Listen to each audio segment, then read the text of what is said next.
বাংলাদেশের উত্তর পশ্চিমাঞ্চলের চাঁপাইনবাবগঞ্জ জেলার গোমস্তাপুর, নাচল এবং নওগাঁ জেলার সাপাহার, ওরসা, পত্নীতলা, নিয়ামতপুর উপজেলা ঠাঁঠা বরেন্দ্র অঞ্চল নামে পরিচিত। এই সমস্ত উপজেলার কিছু কিছু এলাকা আছে যেখানে পানির স্তর অত্যন্ত নিচে এবং ভূগর্ভস্থ স্তরের গঠন প্রকৃতির কারণে এলাকায় কোনো নলকূপ বসানো যায় না। অধিকাংশ সময় এই বিরাট আবাদযোগ্য এলাকা পতিত থাকে। এই অঞ্চলের মানুষ এক ফসলের উপর নির্ভরশীল। এসব এলাকার লোকজন গৃহস্থলী কাজের জন্য বাড়ির পাশে অবস্থিত পুকুর, ডোবা, খালের পানি ব্যবহার করে থাকে, যা শুষ্ক মৌসুমে শুকিয়ে যায়।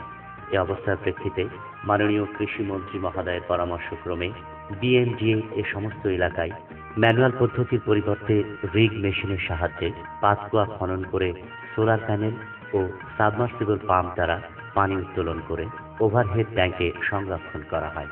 পরবর্তীতে ভূগর্ভস্থ পাইপলাইনের মাধ্যমে কমান্ড এরিয়ায় স্থাপিত আউটলেট থেকে কম সেচ লাগে এমন ফসলে সেচ দেওয়া হয়ে থাকে। প্রতিটি আউটলেট থেকে ফিতা পাইপ ব্যবহার করে দূরবর্তী জমিতে সেচ দিয়ে আবাদি জমি বাড়ানোর সুযোগ রয়েছে। নওগাঁ জেলার পত্নীতলা উপজেলার দিবর ইউনিয়নের চক শাহবত মৌজায় পাতকুয়াটির গভীরতা 60 ফুট ও ডায়া 46 ইঞ্চি। পাতকুয়াটিতে বৃষ্টির পানি সংরক্ষণের সুযোগ রেখে ফানেল আকৃতির সোলার প্যানেল স্থাপন পূর্ব 500 ওয়াট ক্ষমতা সম্পন্ন সাবমার্সিবল পাম্প দ্বারা ওভারহেড ট্যাঙ্কে পানি উত্তোলন করা হয়। উত্তোলিত পানি 1800 ফুট ভূগর্ভস্থ পাইপ নালার মাধ্যমে 8 একর জমিতে সেচ প্রদান করা হয়। উক্ত পাতকুয়ার পানি দ্বারা কম সেচের প্রয়োজন হয় এমন ফসল উৎপাদন করা হয়। তার মধ্যে উল্লেখযোগ্য শিম, লাউ, বেগুন, ফুলকপি, বাঁধাকপি, পেঁপে, ছোলা, বিভিন্ন ধরনের শাক ইত্যাদি। সারাদিন সেচ দেওয়ার ফলে কূপে যে পরিমাণ পানি নিচে চলে যায়, পরের দিন সকালবেলায় কূপের পানির লেভেল পূর্বের অবস্থায় ফিরে আসে। চক শাহবত মৌজায় স্থাপিত সোলার প্যানেলের আকৃতি ছোট হওয়ায় পাতকুয়ায় বৃষ্টির পানি আহরণ কম হয়।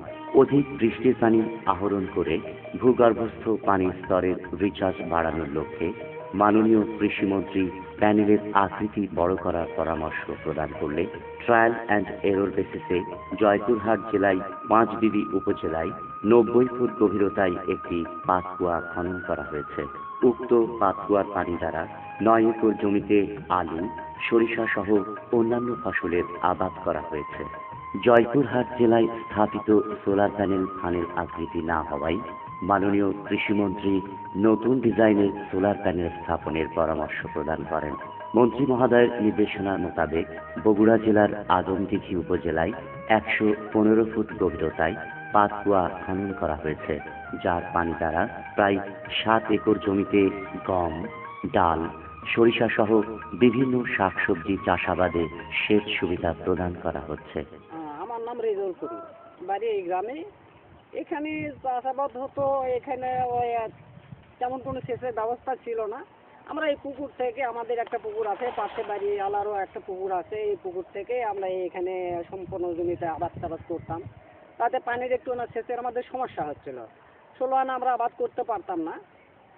পানি সেচের পরে পানিটা যখন শুকে যায় পুকুরে, তখন আর এই ফসল হয় না, ফসল নষ্ট হয়ে যায়। নষ্ট হয়ে যাওয়ার পরে আমরা ওই চাষের জন্য আমরা বিভ্রান্তির মধ্যে পড়ে যাই। এটাতে আমরা সামথিং আর কি, ওই কেউ 10 কাঠা, কেউ 15 কাঠা পুকুরে পানি দিয়ে আমরা 4-5 বিঘা মাটি করতাম।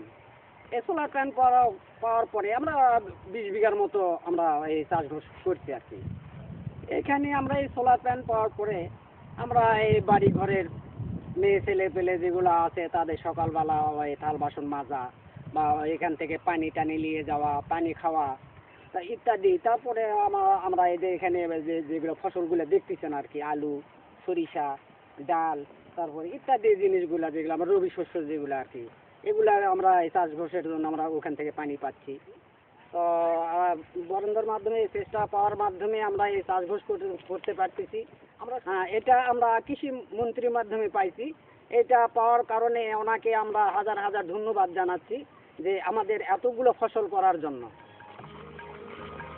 পাতকুয়া ব্যবহারের ফলে একদিকে যেমন ভূগর্ভস্থ পানির উপর চাপ হ্রাসের পাশাপাশি আর্সেনিক মুক্ত বিশুদ্ধ খাবার পানি সরবরাহ এবং গৃহস্থলী কাজে পানি ব্যবহার হয়ে থাকে, অপরদিকে জলবায়ু পরিবর্তনজনিত বিরূপ রোধ ও এলাকায় কৃষি বান্ধব পরিবেশ উন্নয়ন সাধিত হয়ে থাকে।